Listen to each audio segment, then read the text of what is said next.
খায়া তো কাম নাই তোমরার। চরমনাই 20 বছর ধরে কাজ করতেছে আর এনসিবি আছে সেদিনকা।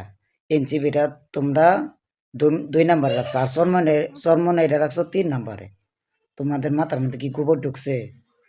চরমনাই এত কষ্ট করতেছে 20টা বছর ধরে, আর তাদেরকে তোমরা আসন দিতেছ না। তাদেরকে তোমাদের কমপক্ষে 100টা আসন দেওয়া লাগবে।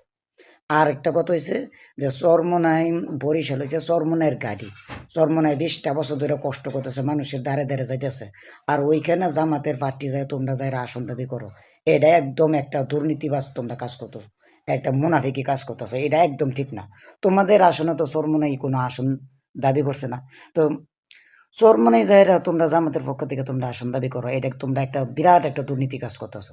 আর একটা কাজ হলো যে বরিশালে দাড়িপাল্লা মার্কা ওইটা মানুষে চিনেই না। মানুষে বরিশালের সব মানুষ হাত পাকা ছাড়া অন্য কোনো মার্কাই বুঝে না। তারা দাড়িপাল্লা কি জিনিস ওইটাই বুঝে না।